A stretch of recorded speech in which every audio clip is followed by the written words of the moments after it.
Good morning. सकाळची सुरुवात आंबे खाऊन केली। ऑस्टिन बगिरा आंब्यासाठी खूपच हावरे आहे। मी आणि आईने आंबे खाल्ले आणि पप्पांनी बोंडू खाल्ले। नाश्त्यामध्ये आज पडवळची भाजी आणि भाकरी खाल्ली। आता मी चाललो आहे मालडी नदीवर। इथे आल्यावर एक वेगळीच पॉझिटिव्ह एनर्जी मिळते।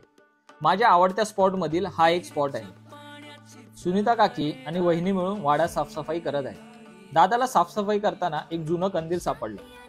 पप्पा आणि दादांनी मिळून ते क्लीन केलं आणि दोघांच्या कंदिलावरून जुन्या आठवणी ताज्या झाल्या। तुमच्याकडे असं कंदील होतं का? कमेंट करून नक्की सांगा। ऑस्टिन बगिरा दरवाजामध्ये बसून पहारात येत आहे। बऱ्याच वर्षांनी आज शेणाने वाडा सारवणार आहे। मला खूप आवडतो सारवलेला वाडा। एक वेगळा सुगंध येतो शेणाचा। मी आणि दादा परड्यामध्ये फेरफटका मारला तर पाहिलं छान चिकू लागले आहेत, फणस आले आहेत। काही झाडांवर तर खूपच उंच फांदीवर फणस लागले आहेत, जांपण आले आहेत।